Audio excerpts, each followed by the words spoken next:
संसारातला एकही व्यक्ती जरी काना झाला तर अख्ख्या संसाराची गाडी नदीत जात असती। आणि त्यातली त्या सर्वात मोठं कानेपण या विश्वातून तुमच्यावर आरोप करतोय असा माझा काही हे नाही, पण आईसाहेब बऱ्यापैकी लोकांचं बहुमत तुमच्याकडे येतंय। शक्यतो बाईनं स्वतःच्या जिभेतलं विष मालकाच्या कानात कधीच टाकायचं नाही। बाईनं स्वतःच्या जिभेतलं विष मालकाच्या कानात टाकलं की फार मोठा गाडा नदीत जात असतो, फार मोठा गाडा। कधी कधी ह्या गोष्टी लक्षात ठेवायच्या असो। आणि मग संसारात ज्याला पत्नी सात्विक भेटली का त्याच्यासारखा जगात सुखी आणि आनंदी कोणीच नाही। माझ्या देहूतल्या मालकांचं वाक्य, कर्कशे संगती दुःख उदंड फजिती। ज्याच्या जीवनात पत्नी कर्कश आहे का त्याच्याकडे किती अब्जानं कोटीनं खर्व निखर्व पद्म शंखू असू द्या, शंखू असू द्या, शंखू एकावर 18 पूज्य 19 पूज्य म्हणलं की शंखू असतात, तेवढी प्रॉपर्टी असू द्या तरी पण त्याला सुख नाही, सुख नाही।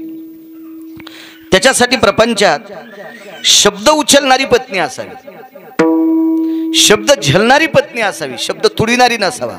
मानी भ्रताराची बोली, मानी भ्रताराची बोलीन धन्य जगीती माऊली। याचा अर्थ असा नाही की मी बायकांना बोलतोय माणसांनी यांना कसं बी वागावं, असं नाही। माणसाला सुद्धा नियम आहेत, त्याला सुद्धा एक चौकट आहे, त्याला सुद्धा एक पारदर्शकपणा आहे, त्याला सुद्धा काचेसारखा नितळपणा आहे, त्यानं सुद्धा चुका करणं कामा नाही। पण शक्यतो ढोबळ चूक केलेली पुरुषांची लक्षात येत असती। कधी कधी महिलांची चूक इतकी बारीक असती, इतकी बारीक असती की ती सूक्ष्मदर्शकाखाली दिसत नाही। सूक्ष्मदर्शकाच्या एखाद्या यानं जरी पाहिली तरी ती दिसत नाही, मात्र तिचा स्फोट म्हणा, त्याला रिॲक्शन म्हणा, हे मात्र त्याचं तात्काळ जाणवल्या जाते। म्हणून काही काही गोष्टी मार्मज्ञात असल्या पाहिजे। महर्षी सांदीपनींची पत्नी धर्मशील पुण्यशील पावन सात्विक सदाचारी विवेक संपन्न होत्या। भगवंतानी दर्शन घेतलं, पाठीवर थाप टाकली, काय करूया, काही नाही म्हणे, आईसाहेब मला जावं लागतंय, जा माय, पाठीवर थाप टाकली, पुन्हा एकदा थाप टाकली, अनिष्टोस्थित मंगला हा। काय ताकद होती बाईच्या हातात। बाईनं सांगितलं, कृष्णा मी तुला आशीर्वाद देते की तू चुका केल्या तरी त्याच्यात यशस्वी ठरशील मामा, तू चुका जरी केल्या तरी यशस्वी ठरशील।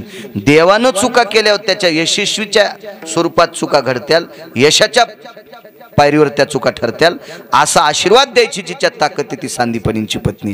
काय हातात पावर असेल राजा होत्या, आणि केल्या चुका 19 चुका घडल्या भगवान परमात्म्याच्या हातानं। पटेल त्या तशा काही उपचुका बऱ्यापैकी आहेत, पण त्याच्यात यश संपादन झालं, अपयश कधीच आलं नाही। दुर्योधनाला मारत असताना चुकीच्या पद्धतीने मारलं, हे नियतीच्या बाहेरचं मारणं होतं। म्हणजे धर्म सिद्धांतामध्ये, वेद सिद्धांतामध्ये, शास्त्र सिद्धांतामध्ये, पुराण सिद्धांतामध्ये, मुनी सिद्धांतामध्ये, ऋषी सिद्धांतामध्ये, योगिक सिद्धांतामध्ये, तपी सिद्धांतामध्ये या लोकांच्या मतात हे मत बसत नव्हतं।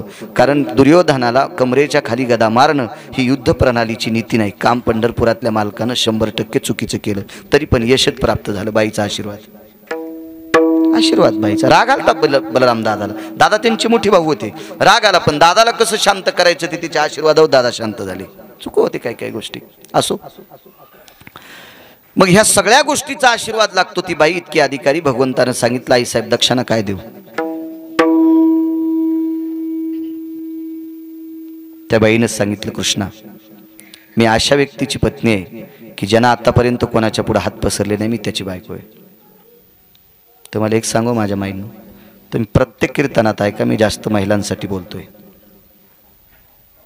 मला माहिती आहे पुरुष चुका करतात, पण यांच्या बाहेर चुका होत्यात, तुमच्या घरात चुका होत्यात। पुरुषानं बाहेर जर चूक केली तर एखाद्या वेळेस कोणाचं वाजल किंवा त्याचं वाजल अण्णा, पण घरात स्त्रीनं चूक केल्याच्या नंतर अख्खा संसार वाजत असतो हे मात्र निश्चित आहे। आणि पुरुषाच्या चुकीने एखाद्या वेळेस मोठी वाजत असतात, पण स्त्रीच्या चुकीमुळं बाल संस्कारातली लोक वाचतात। उद्या देशाची पिढी मातीत जाऊ शकते, याच्याकरता स्त्रीनं चुका करणं कामा नये। आणि त्यातली त्यात महाराष्ट्रातल्या मराठवाड्यातल्या बायका ह्या कोणाचंही ऐकतात, कोणाचं ऐकतात। काल परवा 10-15 जणी मेले। हो, काय माझं मत आहे, श्रद्धा असावी, पण इतकी आंधळी श्रद्धा नसावी की त्या श्रद्धेनं जीवन मातीत जावा। ज्ञानोबाराय तुकोबारायच्या राज्यातल्या लोकांनी बास्कळपणा डोक्यावर घेणं, मला असं वाटतंय चपला डोक्यावर घेतल्यासारखं आहे। आपण फार मोठ्या राज्यातली माणसं आहोत, अहो ज्या राज्यामध्ये निवृत्तीनाथाच्या रूपाने प्रत्यक्ष शंकर आहेत, सदाशिवाचा अवतार आणि स्वामी निवृत्तीदातार, ज्या राज्यात विष्णूच्या रूपाने ज्ञानोबा आहेत, ज्या राज्यात विष्णूच्या रूपाने तुकोबा आहेत, ज्या राज्यात विष्णूच्या रूपाने नाथबाबा आहेत, भानुदासाचे कुळी महाविष्णूचा अवतार, महाविष्णूचा अवतारण सखा माझा ज्ञानेश्वर, मने रामेश्वर भट्ट दिजा आणि तुका विष्णू. काय काय काय कोण्या राज्यातली लोक आहेत आपण? काय नाविन्य आपल्याकडे? मला सांगा, ज्या बाईच्या घरी शरबती गहू पिकतात तिनं मुद्दाम कोपनच्या गावाचं पीठ आणून चपात्या नवऱ्याला केल्या. किती येडीपण आहे, उकांडा भरला डोक्यात तिच्या. शरबती गहू 200 क्विंटल झाले माहिती आहे इथं, आणि तू कशाला ते आणले ती गहू दुसऱ्याचे? नसल्यावर कोणते खाय, कन्या खाय, आंबाड्या खाय, पण शरबत येत ना तुझ्या इथं. वाघीन जाणल्यावर शिपात दूध आणलं, शिपीमध्ये वाघीन जाणल्यावर शिपीत दूध आणलं गाढवाचं. गाढवीन दूध देतील. आता एक एक गाढवीन घेऊन लोक फिरायले. तो प्राध्यापकला ऐकत नाही माणूस. त्याला काय लिहिलेला चेक आहे त्या प्राध्यापकला? 1,00,000 सव्वा लाख लय पुढचं असेल तर 1,80,000 95,000 2 लाखापर्यंत. त्याचं 5 ग्रॅम दूध, गाढविनीचं 5 ग्रॅम दूध 200-200 रुपये 300-300 रुपयाला द्यायला लागले. काय झुकते दुनिया, झुकानेवाला चाहिए. आणि त्यातली त्यात मराठवाडे, कोण मराठवाड्यातले लोक कोण्याही नालायकाचं ऐकून झुकते. विठाला विठाला विठाला.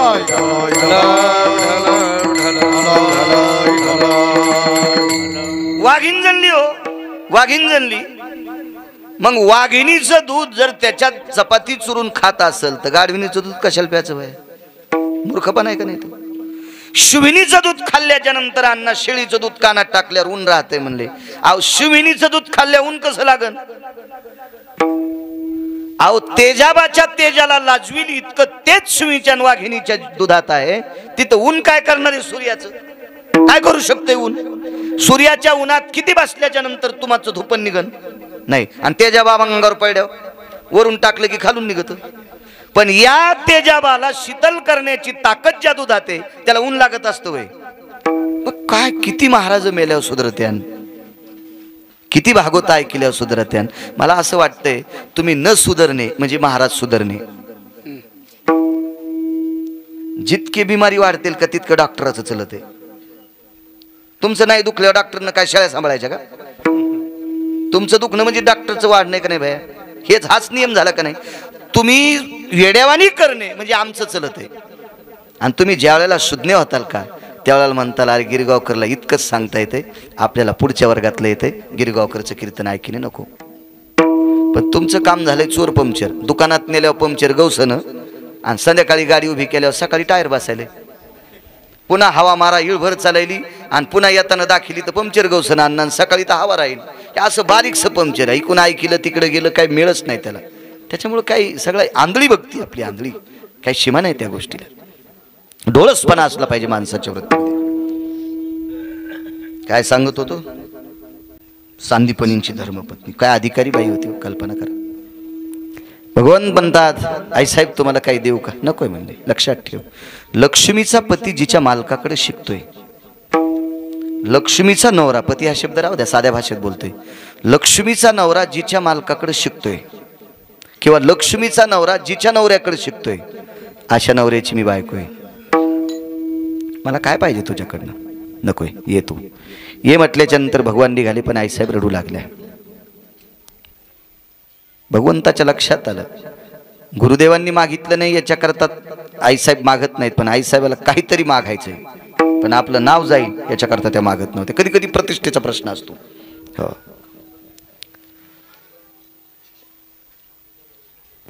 मग भगवंतानं फिरून पाहिलं तर सांदीपनींच्या धर्मपत्नी रडत होत्या. वापस आले, डोळे पुसले. पंचानं देवाच्या अंगावर पंचा होता. पितांबर कसा राहील? कारण विद्यार्थी दशेत पितांबर कसा? पंचा होता.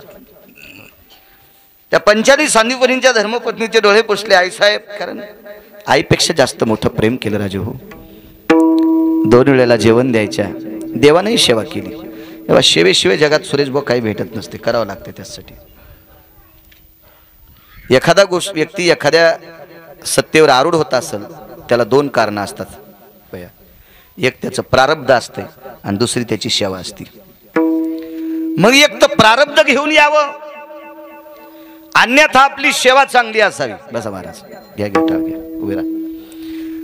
एक तर नशीब घेऊन यावं, अन्यथा आपलं कर्म गोड असावं. नशीब घेऊन आलेली माणसं माझ्या जीवनात मी 5-50 कुत्रे पाहिले असतील अण्णा विमानात फिरलेले. 5-50 कुत्रे. परवाला एक आमचा मित्र म्हणला, मी 4-5 दिवस विमानानं फिरलो. म्हणलं काय मोठाडपणा सांगायला तू, अरे तू ज्ञानोबा आहे, तू कोबरायचं वारकरी, तू या टपराच्या विमानात फिरला तू गिरगाव करायला सांगायला. अरे माझ्या मित्राचे कितीतरी कुत्रे विमानात, कितीतरी कुत्रे विमानात. परवाला 1,18,000चं कुत्र मलेशियाहून आणले मित्रांना आमच्या, मलेशियाहून आणले. आणि ते त्याचं तिकीट काढावं लागतं ना वाटते.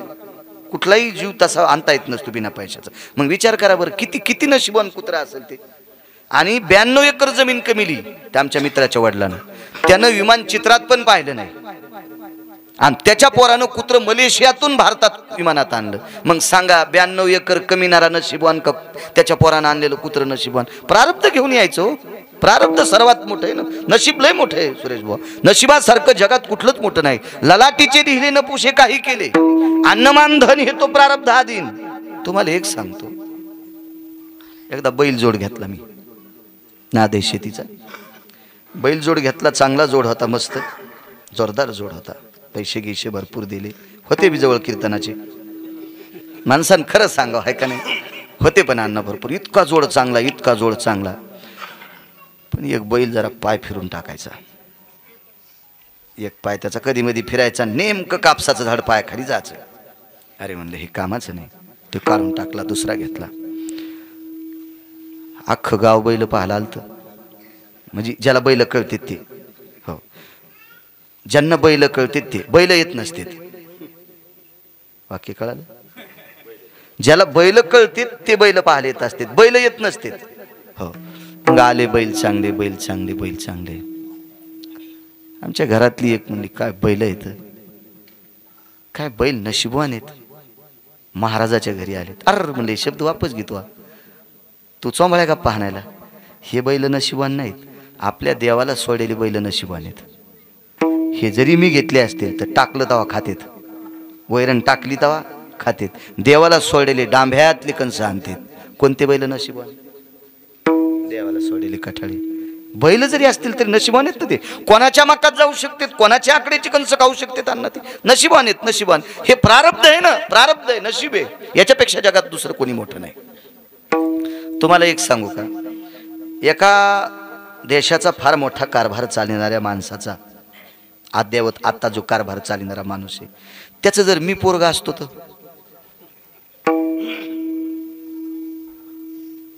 मी तुमच्या गावात यालो म्हणून मुंबईपासून रस्ते चेक झाले असते. मी ज्या गाडीत बसून आलो ती गाडी जर उंच असती तर वरून जाणाऱ्या लाईटा तुटल्या असत्या. त्या माणसाचं पोरग आलंय, ही लाईट फाईट तोडून घ्या वरच्या. तुटल्यान काही वेळेस लाईना झालं असतं का नाही? आहे का आपल्या हातात ते? नाही. हो वाटत नाही का? नाही, पण प्रारब्ध लागन ना, प्रारब्ध लागन, प्रारब्ध. हे बघ, नशीब इतकं विचित्र आहे, त्याची झोले घ्यायची नाही. 4-2 पुस्तकं शिकलेले म्हणतात मी नशीब मानित नाही. नको मानू न सोमळ्या, तुला कोण म्हणतंय मान? आणि तू न मानल्याने एखादी गोष्ट सिद्धाच्या बाहेर जात असते का? ती सिद्धच आहे ना. तू असिद्ध करणारा कोण नाटकी वारकरी? वो आपल्या गोष्टीनं असिद्ध होत नसती, सिद्ध आहे. मी 1-2 वेळेस सांगितलं होतं. 3 जण सख्खे भाऊ, 39 एकर जमीन. म्हातारं मेलं, ती घ्यायला 13 एकर जमीन आली. पण एकानं दोघांना 13 ठुली आणि एकानं 13ची 2.25 केली. एकानं 13 एकरची 2.25 केली आणि दोघांना 13 ठुली. ती गायत 2 मुलं, एकाला काय नाही. ज्याला 2.25 त्याला 1 मुलगा, ज्याला 13 आहे त्याला 1 मुलगा, आणि ज्याला 13 आहे त्याला काय नाही. त्याने विचार केला आपली 13 त्याला द्यावा, 13 दोन्ही 26 होती, आपल्याला सांभाळीन. चुलत्याची घेतल्यावर त्याला किती झाली? 26. यानं कोणाचीच न घेता किती झाली? 2.25. हे गेलं आणि मेलं, याची पुन्हा कोणाला गेली? 26 एकर. ती 26 आणि ही 2.25. ती कुठं भारताच्या सीमेवर बंदूक घेऊन गेलत? हे तिरुपतीला गेलं आणि त्या डॅम मध्ये बुडालं, पुन्हा वापस नाही आलं. ही 2.25 कोणाला आता? त्याला. हे ललाटीचे लिहिले न पुशे काही केले. काही गोष्टी प्रारब्ध. मी 2 गोष्टी माणसानं सिद्धात्वात असावं. एक तर प्रारब्ध असावा, अन्यथा सेवा असावा. सेवेचं बळ इतकं मोठं आहे, सेवेचं बळ इतकं मोठं बळ आहे. सुदाम देवाची सेवा होती. भाळी सुदामजीच्या लिहिले विधीने भीक मागावे. ब्रह्मदेवानं सुदाम देवाच्या कपाळावर लिहिलं, तुम्ही भीक मागाव. बाई मागत नाही याच्यावर सांगतोय, बाई मागत नाही कृष्णाला याच्यावर सांगतोय.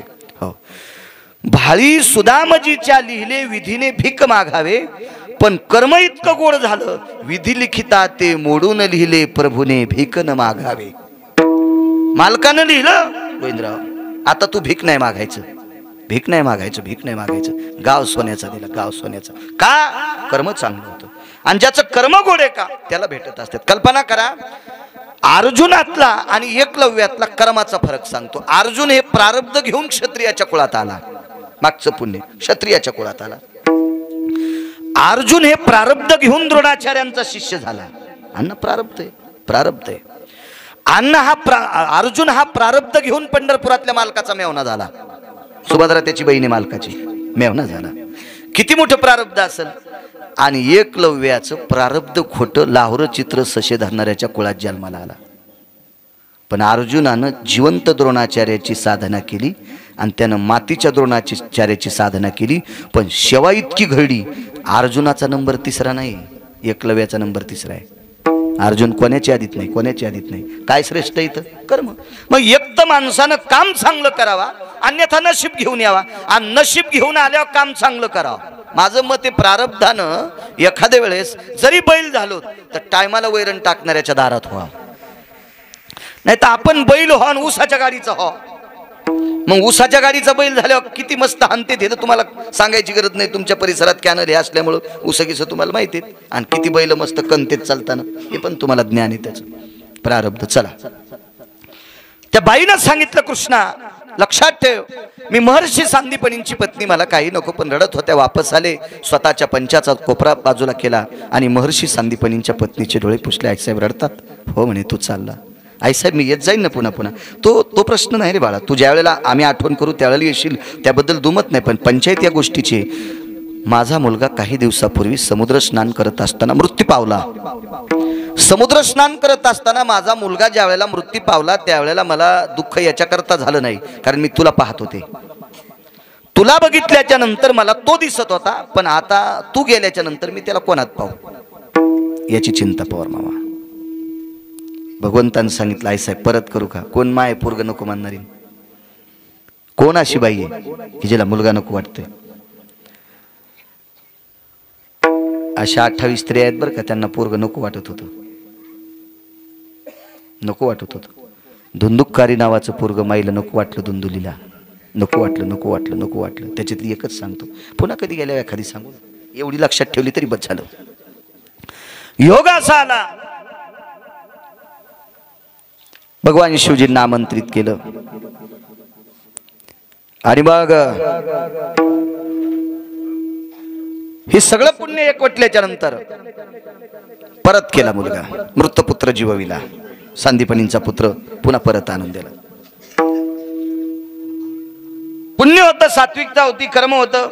काय असेल ते देवाला आपलं टोक तिथपर्यंत बुद्धी पुरत नाही. पण कालांतरानं भगवंत द्वारकेमध्ये अधिष्ठित झाले. पांडवांचा संसार थाटला आणि एके दिवशी निरोप आला, महर्षी सांदीपनींचा पुत्र गेला. अंत्यविधीला जाता नाही आलं, पण अस्थि संचयाला गेले. आपण त्याला राग भरणे, राग सावडणे असं म्हणतो. त्याला गेले. त्या ठिकाणी ज्या वेळेला भगवान गेल्याच्या नंतर राखेला हात लावला, बाजूला बसले. खरं तर राख पवित्र असते बरं का, प्रेत पवित्र नसते, राख पवित्र असते. तुका म्हणे रक्षा झाली आपे आप आणि उजळला दीप गुरुकृपे. म्हणून तुमच्या माझ्यासारख्याने राखाला हात लावल्यावर तिच्या गोमूत्र आणि गाईचं दूध टाकीत असते. राख ते एकदा अग्निरूप झालं की ते पवित्र होत असते. आपण हात लावतो म्हणून अपवित्र आहे ते, आपण हात लावतो याच्याकरता अपवित्र आहे. आपल्याकडे बऱ्यापैकी असे काही काही नियम जे शास्त्राला, वेदाला, पुराणाला मान्य नाहीत, ते आपण करतो, ते करतो आपण. प्रेत फिरवायची वस्तू नाही, प्रेत फिरवायची वस्तू नाही. उदाहरणार्थ, जर आपल्या इकडे जर मृत्यू पावलेला माणूस माजलगावच्या तिकडे जर नेऊन माती करायची असेल तर शास्त्र त्याला निषेध म्हणते. प्रेतानं गंगा कधीच ओलांडायची नाही, असा धर्माचा सिद्धांत आहे, पुराणाचा सिद्धांत आहे, कर्मकांडाचा सिद्धांत आहे. काय नसतं आपल्याला, कुठलं काही माहिती नसती, काय नसती. कोणी यानं सांगावं, त्यानं हे केलेलं ते केलेलं, तिथं पवित्र इथं पवित्र इथं अपवित्र, हे कोणीतरी सांगायचं छटाकभर साखऱ्या घेणार आहे ना, म्हणजे बारीकशा बुद्धिवाल्यानं. त्यांचं सांगून आपण ऐकायचं, हे मूर्खपणाचं टोक आहे. काही भाकडवाद ऐकिनं हे सुद्धा मूर्खपणाचं टोक आहे. पाहुणी ग्रंथ करावे कीर्तन, एक तर आपण स्वतः वाचावा, अन्यथा ज्यानं ग्रंथाचा अभ्यास केलाय त्याचा ऐकावा वारकरी बुवा. मधल्या लोकांचं ऐकल्यानं आपली फजिती होत असते. प्रेतानं गंगा कधीच ओलांडायची नाही, हा सिद्धांत आहे. रात्री मला हेच कीर्तन होतं. एक सोन्याचे दुकानदार होते परांड्याला, तिथून पुढे त्यांचं 20-22 किलोमीटर नाडी नावाचं गाव होतं. पुढे त्या नाडी नावाच्या गावात रात्रीचं कीर्तन झालं. राजा दशरथाच्या अस्थी प्रभू रामचंद्र परत येईपर्यंत ठेवल्या होत्या. आता हे मुद्दे तर याच कीर्तनात सांगावं लागतील, दुसऱ्या कीर्तनात कसं सांगता येईल. प्रभू रामचंद्र परत येईपर्यंत कौशल्या मातेनं एका घरामध्ये लाल कपड्यामध्ये एक मडकं बांधलं, त्याच्यामध्ये त्या अस्थी ठेवल्या. प्रभू रामचंद्र परत आल्याच्या नंतर प्रभू रामचंद्र, लक्ष्मण, भरत, शत्रुघ्न, सीता, उर्मिला, श्रुतकीर्ती, मांडवी या 8 जणांच्या हातानं ती राख शरयूमध्ये विसर्जित केली. मागच्या त्या लॉकडाऊनमध्ये एका पाहुण्यांकडे साखरपुड्याला गेलोत, त्यावेळेला बऱ्यापैकी फिरता आलं मला जरा बाकीच्या सामाजिक कामात. आता नाही, आता कीर्तनामुळे नाही जाता येत कोणाच्या लग्नाला. मग गेलोत, बसलोत एका घरी, चहा घ्यायला बोलिलं. पहिला प्रश्न, मामांच्या अस्थी भीतीत 7 वर्ष झालं ठुल्यात. म्हणजे मामा म्हणजे तिचे सासरे. भिंतीला एक देवळी होती, त्या देवळीत हाडं ठुले आणि देवळी लिपून घेतली. आणि 7-7.5 वर्ष झालं आणि ते काय नेताच राहिल्या, हरिद्वारला न्याच्यात म्हणून ठुल्यात. मी म्हणलं, बाई काय तुमच्या मामाचं पुण्य असेल तर हरिद्वारची गंगा तुमच्या घरात येईल ना. जरा जवळचे पाहुणे होते. मी म्हणलं, तुमच्या आणि मामांच्या सोबतच असते नेवा हरिद्वारला, डबल तिकिटाचा खर्च कशाला करायचा तुमच्या आणि मामांच्या. अण्णा तो निषेध आहे. अस्थी घरात ठेवायची वस्तू नाही, त्या का पैसा आहे, ते का सोनं आहे, का ते धान्य आहे, का ते द्रव्य आहे गोविंद, काय नाही. अस्थी घरात ठेवायची वस्तू नाही. चुके ती ठेवायचीच असेल, आपला श्रद्धा आहे, आपल्याला हरिद्वार, ऋषिकेश, बद्री, कुठं मातृगया, पितृगया कुठं जर न्यायची असेल तर त्याच्यासाठी आयनाचा भेद सांगितला. उत्तरायनो दक्षिणायनो एकमायन भेदायाम अस्ति विसर्जितस्ततेवचा. एका आयनाच्या दक्षिणायत न्या किंवा उत्तरायणात न्या, तुम्ही 20 आयन त्याच्याहून जाऊ देता, हे कसं शक्य आहे? 6 महिन्याचं एक आयन असतं, किती वर्ष ठेवता? ही काय आपल्या मनाची जहागिरी आहे का काय? असं आपण करीत राहतो. आपल्याकडे दुसरी एक पद्धत आहे बघा. आपल्याकडे माणूस मृत्यू पावला की लोक पाणी पाजायला मसन वाटत, देवाला दर्शनाला रांग धरतात, अशीच धरतात, नाही पाजतायत बाकीच्यांना पाणी. पण काय होतं अण्णा, लोकायला वाटतं अण्णा भावकीचे त्यानं पाणी पाजलं नाही. होय सतीशराव, जवळची भावकी बाबा पण त्यानं ते बेल घेऊन पाणी पाजलं नाही, अशी एक भावना दुखवल्या जाते म्हणून पाजतात. पण चुकीच्या गोष्टी आहेत. कोणीही कोणाला मशानभूमीत पाणी पाजू नये. ते त्याच्यासाठी पोषक नाही, ते पात्रात नाही, ते शास्त्रात बसत नाही, ते पुराणात बसत नाही. हा नाही, त्याला पाजा ते मग मला गैठकीत विचारा ना तुम्ही. तुमचं असं असतंय, तोंडाला साबण लावल्यावर शास्त्र सांगा. हो, सर आडमुठच कारभार नाही. हे महाभारतातला भीमच आपल्यासाठी विठाला विठाला विठाला विठाला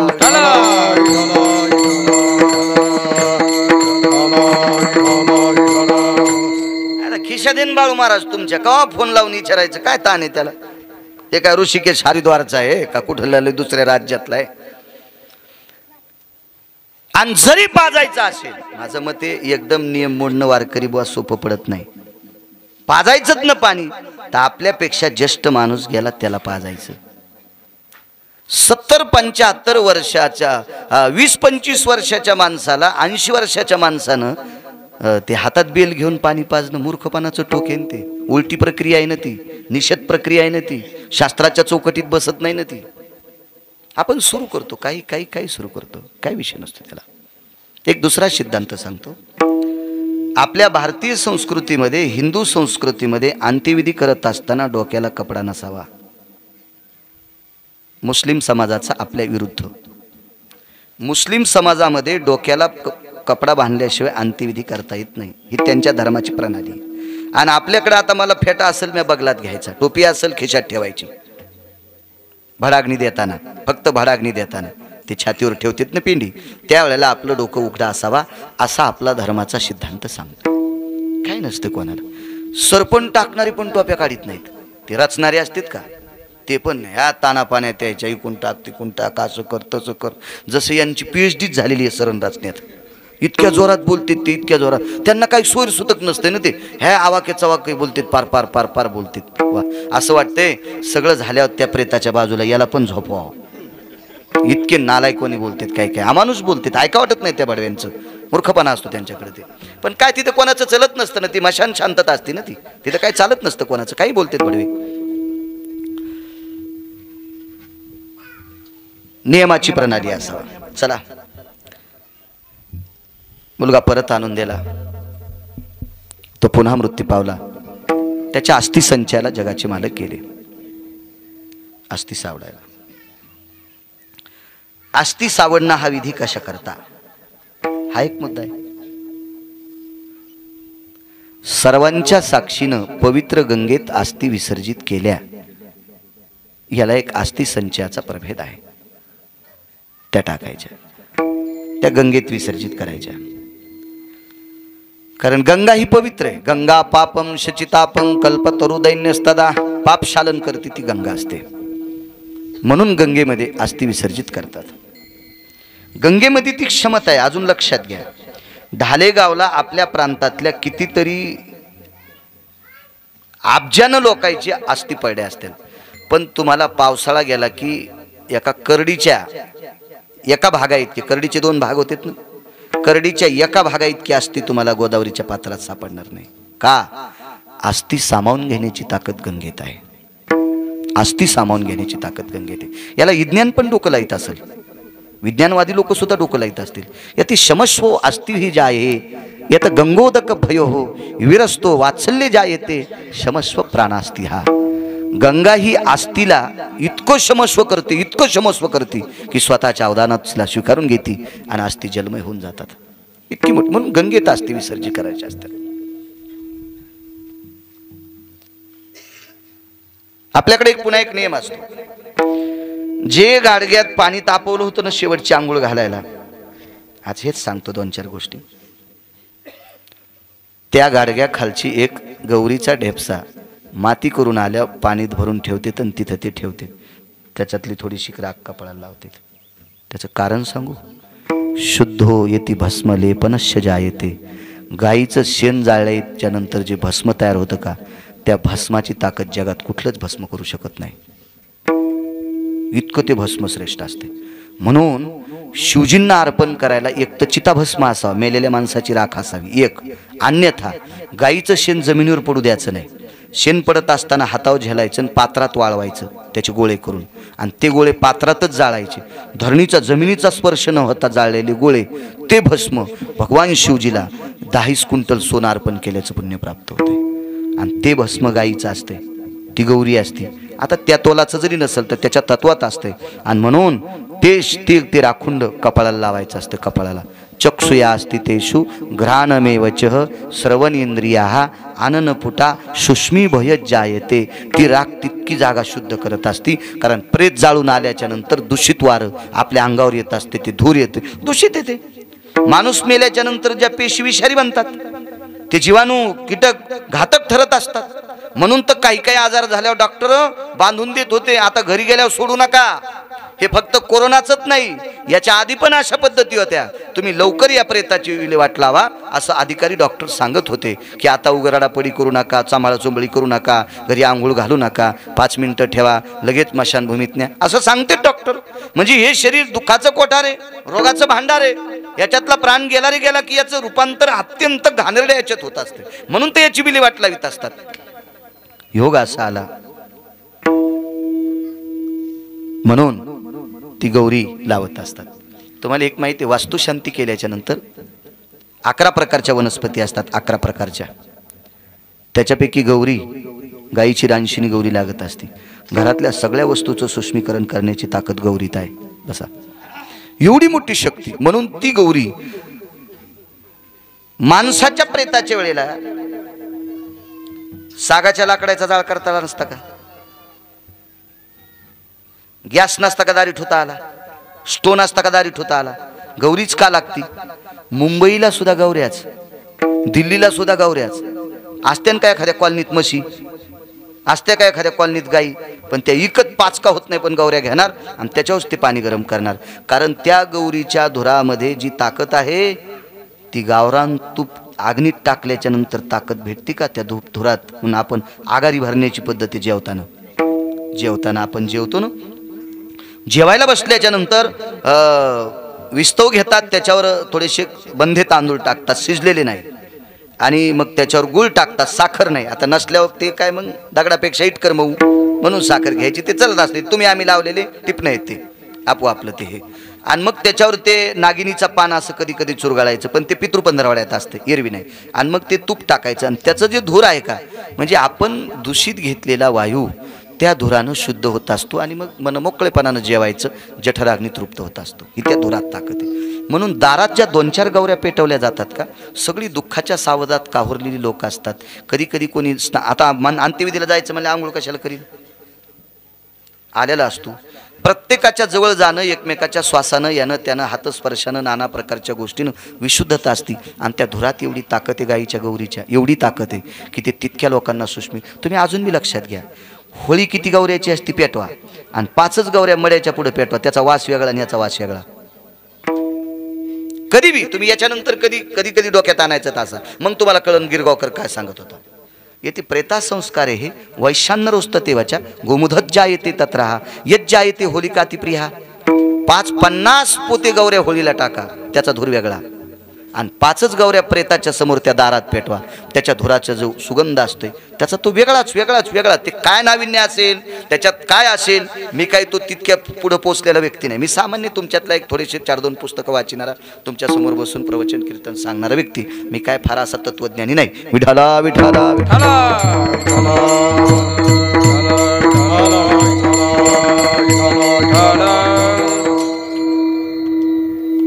म्हणून असती गंगेत टाकायची पद्धत आहे. योगासाला अस्थिला हात लावला आईनं, आईचे डोळे पाझरले, गुडघे टेकले मशानभूमीमध्ये, दोन्ही हात आपल्या मुलाच्या राखेच्या ढिगलात आहेत. तिच्या शुद्धांत कर्णाने वात्सल्याने राख आर्द्रतेत आली, ओली झाली, आणि राख अशी हातावर घेतली, आवाज दिला, कन्या, ए कन्या. जी आईसाहेब जी म्हणत होता, विटेवरचा मालक जी जी जी म्हणत होता. धावत आला मशान भूमीत, मुलाच्या प्रेताच्या जाळलेल्या त्या मड्याच्या जवळ गुडघे टेकून बसलेल्या बाईनं तोंड फिरवावं, खाली बसावं, देवानं पळत यावं. देवाचा डावा गुडघा तिच्या मुलाच्या राखेत बुडतोय, देवाचा डावा गुडघा तिच्या मुलाच्या राखेत बुडतोय, उजवा गुडघा एकीकडे आहे, आणि त्याचं कपाळ तिच्या चरणावर आपटते. माय काय काम आहे, पहिल्यासारखं करता येईल का रे पुन्हा? जसा समुद्रात बुडालेला वापस आणलास तसा मला पुन्हा वापस करता येईल का? ब्रह्मांडाच्या मालकाने पुन्हा 2दा दर्शन घेतलं. आई साहेब, 7व्या अवतारात मला माझ्या बाबांना परत आणता आलं नाही, यांना कसं आणता येईल? दृष्टांत संपला. किती मोठी व्यक्ती होती, ज्याच्या आईने विटेवरच्या मालकाला 12 वर्ष भाकरी घालावा, ज्याच्या वडिलांनी विटेवरच्या मालकाला शैक्षणिक पाडे द्यावे, शिकवावं, इतके त्याचे वडील मोठे होते, इतकी त्यांची आई मोठी होती. ज्याला भगवान शिवजीच्या विटेवरच्या मालकाच्या कृपेने पुनर्जन्म मिळतोय, गेलेला पुन्हा आयुष्य प्राप्त होते. एवढी मोठी शक्ती ज्याच्या आईच्या जगाचा बाप मशानभूमीत पाया पडतो. किती नाविन्य असेल, पण त्याच्या पण आयुष्याची माळ तुटली. तुटला आयुष्याचा दोरा, तुटला आयुष्याचा दोरा, तुटला आयुष्याचा दोरा, आयुष्याचा दोरा. असतील सांदीपणी, पण नाही आयुष्याची माळ तुटल्यावर जोडता आली. आपल्याकडे 34 महिला येतात, त्यांना नायिका म्हणतात, आणि 5 महिला आहेत त्यांना पतिव्रता म्हणतात. नायिकेपेक्षा पतिव्रता मोठी की पतिव्रतेपेक्षा नायिका मोठी? आपण नाही डोकं लावायचं त्याला. नायिका जर मोठ्या म्हणावं तर मग ह्या पतिव्रतेच्या यादीत आहेत, आणि पतिव्रता मोठ्या म्हणावा तर जगातल्या कुठल्या स्त्रिया त्या 34 बायकांची बरोबरी करू शकत नाहीत. इतकं मोठं नाविन्य. एक बाई पतिव्रतेच्या यादीत नाही, पण अमृत साठवायची ताकद तिच्यात होती. मग सांगा, पतिव्रता श्रेष्ठ का ती श्रेष्ठ?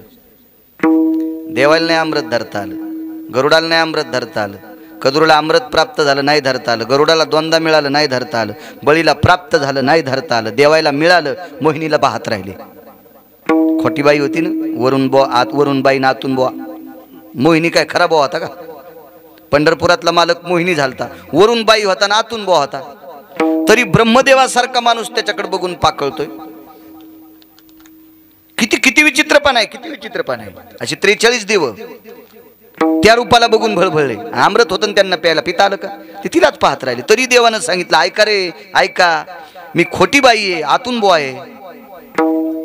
मी साडी घातलेला बोआ आहे, मी बाई दिसतोय तुम्हाला पण आतून बोआ आहे. कुठं ऐकले कोणी? पण ज्या बाईनं अमृत आपल्या नवऱ्याकरता साठवून ठेवा, ती बाई किती मोठी असेल. तसा नवरा तिचा नालायक होता. 4 रावणापैकी 1 रावण होता. कधी कधी वाची जा, रिकाम्या वेळात चांगलं वाची जा. काय होतं, एक आत्मिक समाधान भेटत असते. चांगलं वाचा, चांगलं वाचा, विश्वाचा मालक तुम्हाला वाचील. काही नाही वाचायचं, काही वाचण्यात आनंद नाही आणणार. हे उग तुम्हाला एक सांगू का, पेपर हा किती वाचावा आणि कशा करता वाचावा याचं मर्मत नाही. काही काही गोष्टी पेपर मधल्या अशा आहेत की त्या तुम्ही वाचिल्याच्या नंतर त्या दुरुस्त करू शकत नाहीत आणि त्याला काहीच तुम्ही तोंड देऊ शकत नाहीत. उलट तितक्या वेळापुरती तुमची मेमरी चलविचलित होत असते. फार दिशा अपघात पाहिला, रे बापरे. आज एका कुटुंबातले 4 माणसं गेलेत. पेपरवर पाहिलं, मी नाव्याची तर होतो, ते लगेच एक जण दुसरा सांगू लागला, मला आयतच पार झालं. ते दाढी करायला गेलो तिथे, ते दुसरं पारे बापरे म्हणलं. म्हणजे विचार करा, ते वाचिल्याच्या बरं त्याला सायकल नाही, फायकल नाही, काय नाही, जे वाचवायला ते झाली की नाही तितक्या वेळापुरती त्याची. काही गोष्टी तुम्ही जितकं दूषित पाहता का तितकं तुमचे विचार दूषित होत असतात. ठीक आहे, राजकारणी असेल, विलक्षण प्रेड असेल, इकडं कोण निवडून आलं, तिकडे किती पडले, तिकडे किती गेले, इकडे किती वावले, तितक्या पुरता त्यानं पेपर पाहा. काही गोष्टी ठीक आहेत. काही माणसं इतका पेपर वाचित, इतका पेपर वाचित की त्याला वाटतं याच्यातलं एखादं अक्षर जर वाचायचं ठुलं तर आपले पूर्वज नरकाला जातात का काय. 2-2 महिन्याला काच बदलेलीत काही काही, इतके पेपर वाचित. काय त्याच्यात त्या पेपरामध्ये तुम्हाला? बरं ठीक आहे, देशाच्या काही गोष्टी त्याच्यात दिल्या असतील तरी तुम्हाला त्याचे काय कुठं न्याय मिळालेत आणि ते काय त्या कागदात भेटणार आहे? काही काही वाचतात माणसं. अरे विश्वात असं काही वाचायचं आहे की ते वाचिल्याच्या नंतर आपल्याला जगाचा मालक वाचवेल. इतकं मोठं नाविन्य. बाकीचं वाचिल्याच्या नंतर सामाजिक बांधिलकी जोपासता येते आणि नुसते पुष्कतक वाचिल्याच्या नंतर एखादं पद मिळू शकते. माझ्या जीवनात 5 कलेक्टर आले, म्हणजे भेटी गाठीचा योग आला. फारच लग्न, फार जवळीकता त्यांची. मला काही गरज पडली नाही बिचारायला काम सांगायची. आपलं काम पंढरपुरातला करायला आणि कशाला खालच्याला सांगायचं. आणि काही गरजच पडली नाही. मला सांगा, आपले डोळेच दुखणं, डॉक्टरकडे कशाला जायचं? काही गरज नाही. संन्याशान लुगड्याचा भाव करायचा नाही, बायकोच नाही त्याला, त्याने कशाला लुगड्याचा भाव करायचा? चुकीच्या गोष्टी आहेत ना ते. पण माझ्या जीवनात मी सहज विचारायचं, का हो ते मागे एकदा असं तुमच्या जिल्ह्यात झालं तर त्याला तुम्ही कसं निवारण केलं?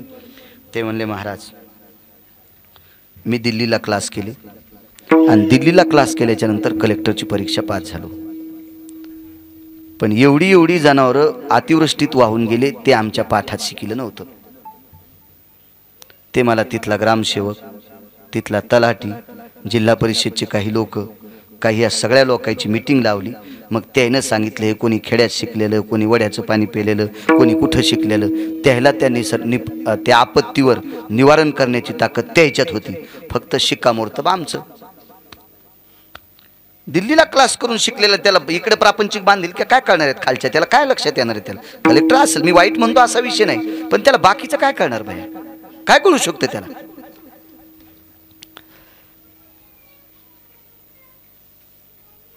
जाऊ दे, जास्त इचकी नको. पुन्हा लोक शाळा सुटली तर पोरं म्हणतील आता आपल्याला कलेक्टर वाचत नाही. याचे परिणाम असे होऊ नये. मला सांगायचं की काही गोष्टी वाचत जा, त्याच्या त्या बाकीच्या गोष्टीत उतरत असतात त्या. चंद्रसेना नावाची स्त्री, हिने अमृत साठवलं आणि चंद्र सूर्याला स्वतः प्रत्यक्ष सांगितलं, ए दिनपती, ए निशापती. निशापती म्हणजे चंद्र, दिनपती म्हणजे सूर्य. तेजो कांती भय भास्करो दिनपती निशापती भय व्याप्तिर्जन्य कृत्रहा ममम लालाटम प्रपटले कुमकुमम आर्जितम तम जायते सर्वानाम चिरकाल संस्थितः. हे जोपर्यंत चंद्र सूर्य आहेत तोपर्यंत माझ्या कपाळावर चुकून खुपसायची ताकद कोणात नाही. काय बाई असेल होती, किती मोठी बाई असेल, पण हिचं कुंकू त्या दिवशी पुसलं, एक संन्याशी फुटला. एका संन्याशानं चूक केली, त्या संन्याशाचं नाव मारुतीराय. हो, ते भुंगे मारले. चला असू द्या. बाई किती अधिकारी होती सांगतो तुम्हाला. ज्या संन्याशाने भुंगे मारले त्याला शाप द्याला, ही शेपटी तुला राहणार नाही. रामेश्वरला शेपटी नाही मारुतीरायला. आणि ज्या पायाच्या अंगठ्यानं पंढरपुरातल्या मालकाने तिचा पलंग मोडला, तिनं शाप दिला, याच अंगठ्याला बाण लागन तू जाशील. भिल्लेविन दिले शारंधर. काय बाईची ताकद असेल वारकरी बुवा. शाप दिल्यावर देव त्या तिथीला मरतो हा शब्द ऐकायला बरा वाटत नाही, पण दुसरा सांगू कोणता. देवाला इहलोकातली यात्रा सोडावं लागते त्या बाईच्या म्हणण्यानुसार. महाराज विश्वातला एक नंबरचा संन्यासी, बुद्धिमतान वरिष्ठम, त्याच्यासारखा निष्कलंक कोणी जीवन जगलेला माणूस नाही, पण त्याला बिना शेपटीचं रामेश्वरला राहावं लागतंय. काय बाई असेल, पण त्या बाई अमृत नवऱ्यासाठी प्राप्ती स्थापित केलं. इतकी बाई जगात आधिपत्यात. ती 34 नायकीपैकी एक चंद्रसेना. तिच्या सुद्धा आयुष्याची माळ तुटली, तुटला आयुष्याचा दोरा. किती मोठी अधिकारी बाई होती. या 34 पैकी गांधारी एक बघा.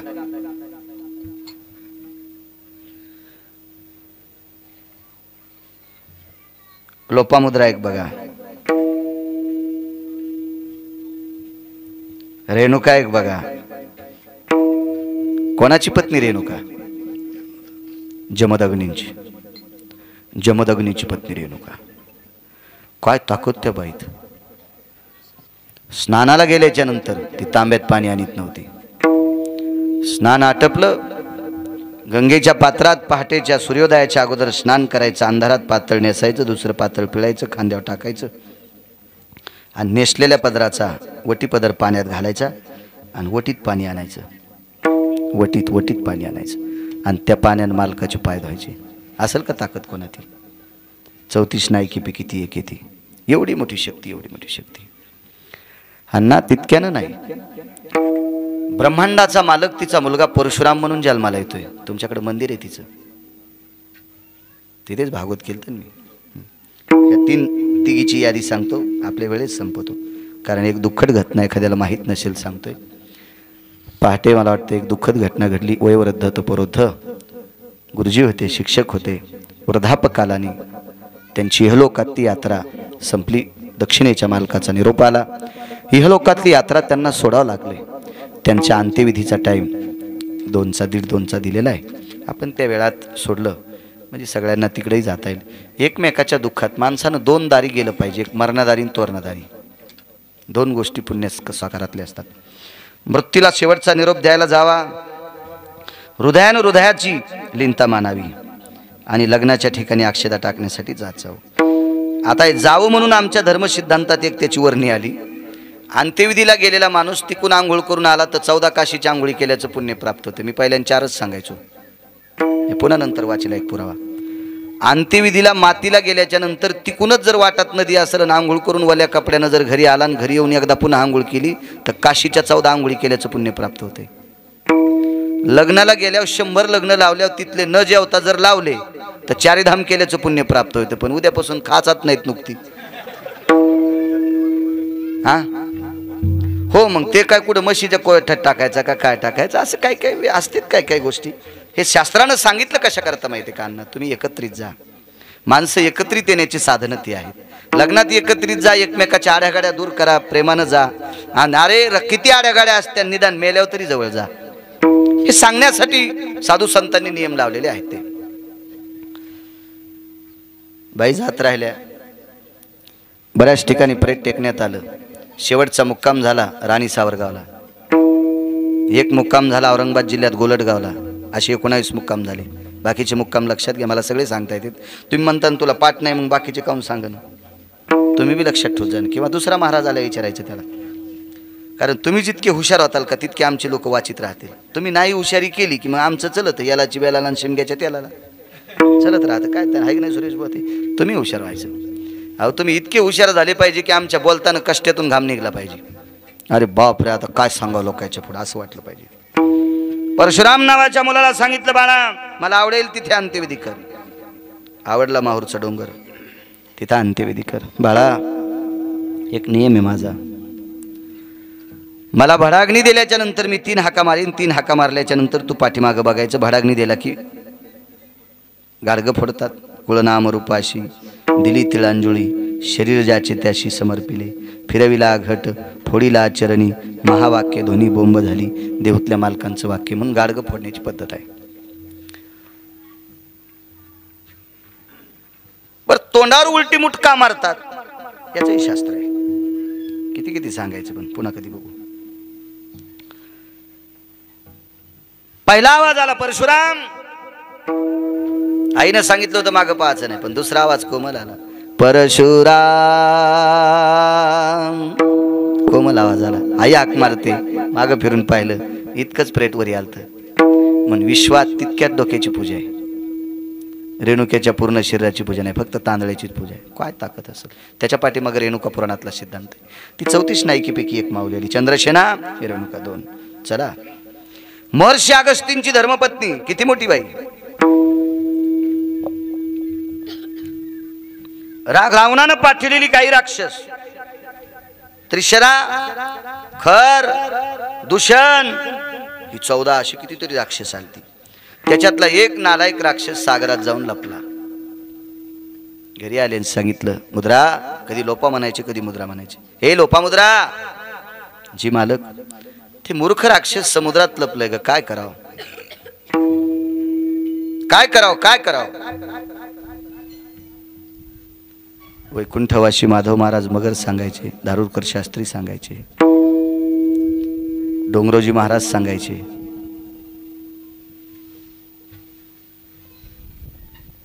तिनं पात्रात जेवायला वाढलं.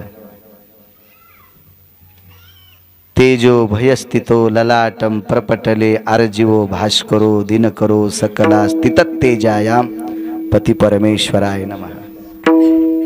भोजन केलं. कागमणी एवढ्या एवढ्याच कोरा खाल्ल्याच्या नंतर पोट भरतंय. इतकं इतकं केल्यावर पोट भरतंय. आज तुझ्या हातचा एक घास खाल्ला की तृप्तीचा ढेकर जा म्हणे. आज तुम्ही तृप्तीचा ढेकर याच्या करता दिलाय. तुमचं उदर इतकं मोठं झालंय की त्याच्यात समुद्र बसू शकतो.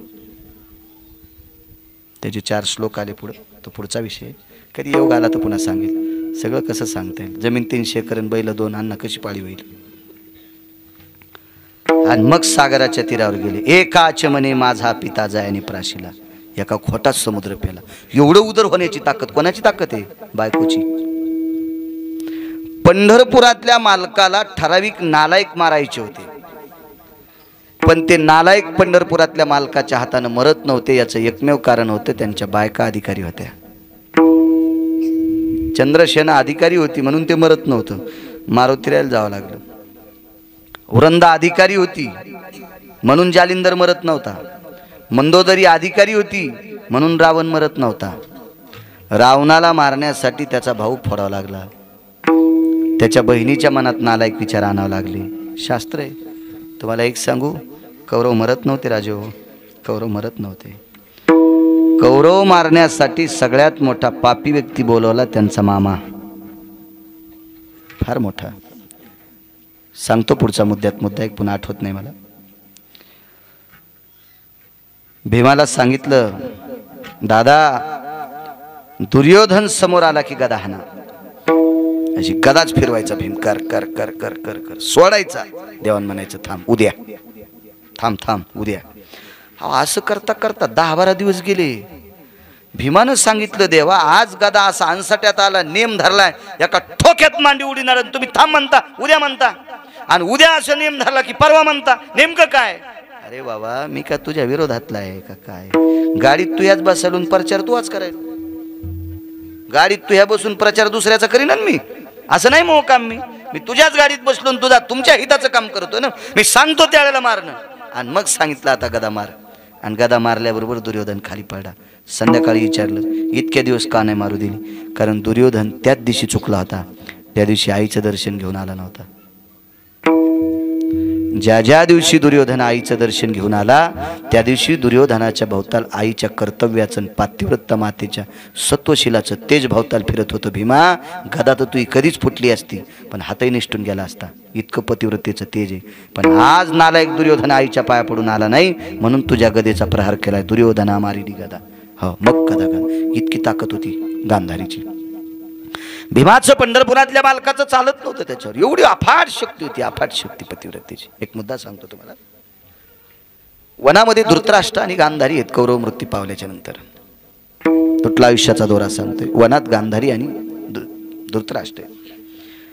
तर त्या वनामध्ये हिंस्र पशु असायचे. वाघ, सिंह, लांडग, कोल्हे, तरस, बिबटे आदी करून ती पशुपक्षी होती हिंस्र. अशी पावलं वाजल्याबरोबर धृतराष्ट्रानं गांधारीच्या मांडीवर हात टेकायचा. गांधारीच्या मांडीवर हात टेकायचा. कुलकर्णी काका, गांधारीच्या अंतःकरणातलं पतिव्रतेच्या सेवेचं कवच मालकाच्या अंगावर गेलं की वाघ फिरून जात होता. फिरून जायचा अण्णा, वाघ वापस फिरायचा. हे याला बोच करायची ताकद आपल्यात नाही, कारण हे पतिव्रतेचं कवच आहे त्याला. इतकी मोठी ताकद. कालांतराने धृतराष्ट्र वनात एकटा फिरू लागला. फिरायला गेला, वापस आला.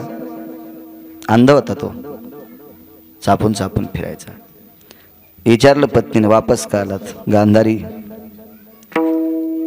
मला काही माझ्या घ्राण देवता म्हणजे नाकाला असा सुगंध आला की सिंह बसलेले होते.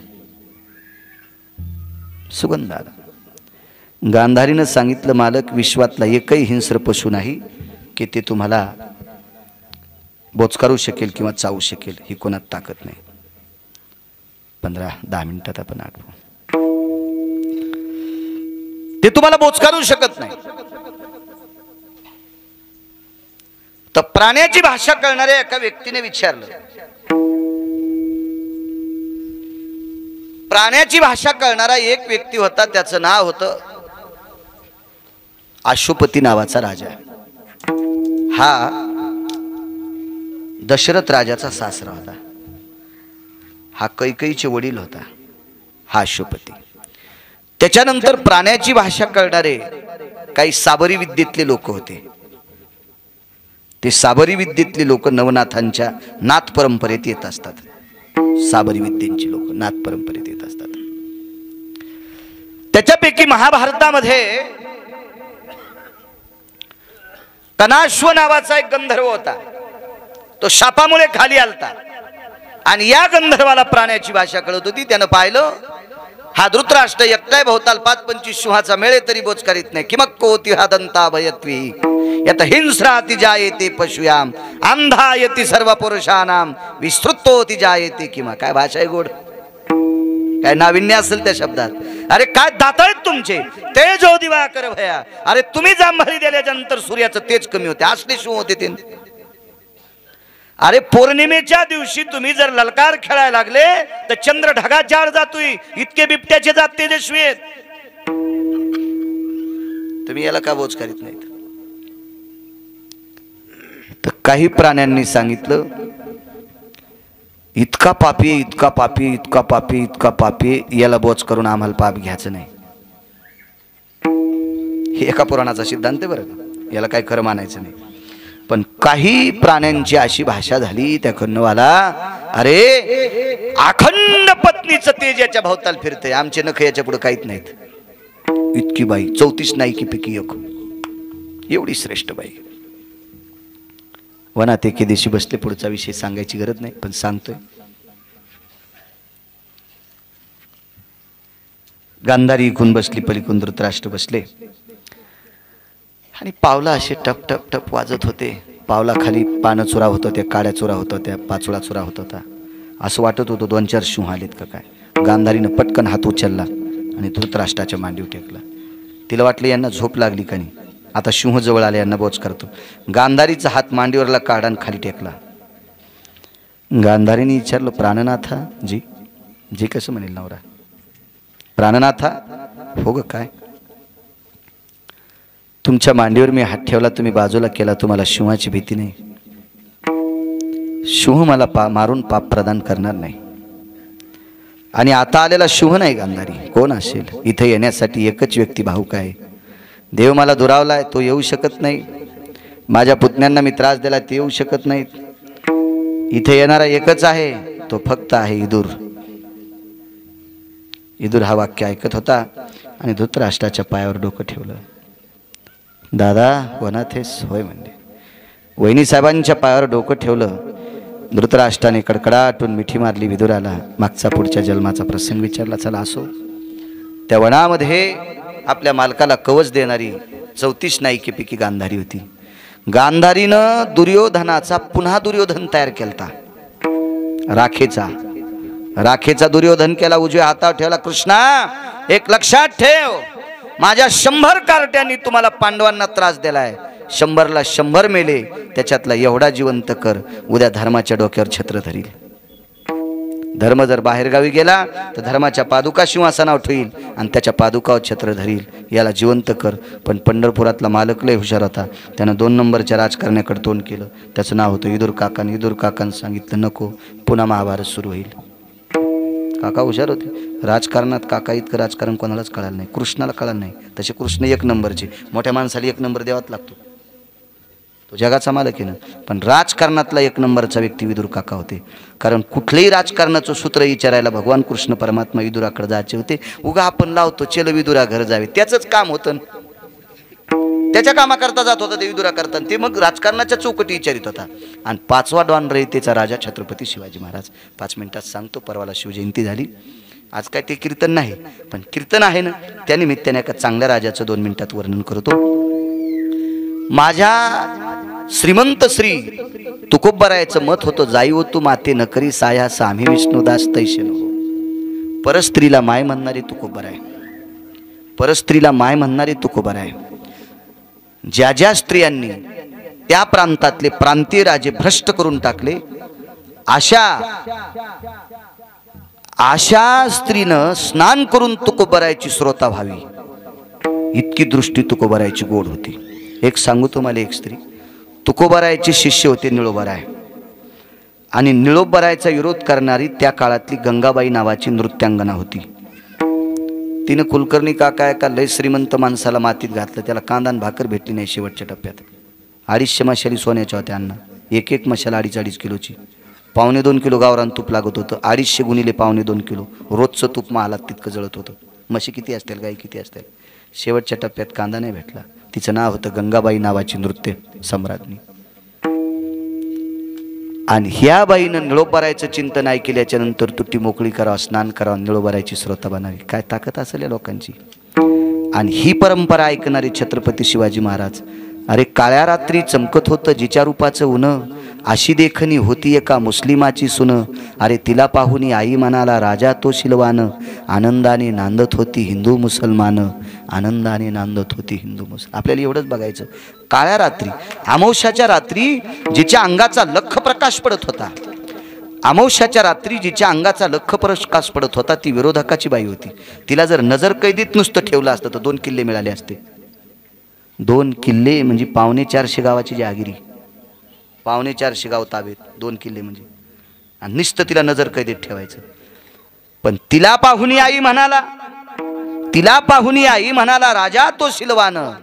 तिला आई म्हणण्याची घोडवाणी रयतेचे राजा छत्रपती शिवाजी महाराज. या देशाचा 5व्या क्रमांकाचा राजा. 6वा झालेला नाही, होणारही नाही. होतील याच्यासारखे कसे होतील कुलकर्णी काका? नाही होऊ शकत. या 5 लोकांसारखे होऊ शकत नाही. असो, असा हा 1 नंबरचा राजा कृष्ण. ज्यावेळेला दुर्योधन तयार केला त्यावेळेला विदुर काकांनी नकार दिला. पुन्हा गांधारीचं दर्शन घेतलं. माफी असावी. साखरेचा नो हे ऊस, आम्हा कैसा गर्भवास. साखरेचा ऊस तयार होत नाही, गुळाचा ऊस तयार होत नाही, साखरेचा ऊस तयार होत नाही. क्षमा. त्यांचा तुटला आयुष्याचा दोरा, येर वावगा पसारा. किती मोठी बघा ती एक रायडीन सांगता सांगता तुम्हाला लोपामुद्रा. बापरे किती मोठी ताकद. अहो तिने सूर्य थांबिला 3.5 घंटे. किती मोठी ताकद. या लोकांना लक्ष्मी भेट होती. एका आचमने माझा पिता जायाने प्राशीला. म्हणून मी बहुभीते गया साधू कुळाला. लक्ष्मी म्हणायची, बाई एका घोटात समुद्र पिऊन टाकला माझा बापा. लक्ष्मी सागराची कन्या होती. एवढी मोठी व्याप्ती त्यांच्या जीवनात. ह्याही स्त्रिया शिल्लक राहिले नाही. तुटला आयुष्याचा दोरा, येर बाऊगा पसारा, विठोबा रखुमाई, विठोबा रखुमाई, विठोबा रखुमाई, विठोबा रखुमाई,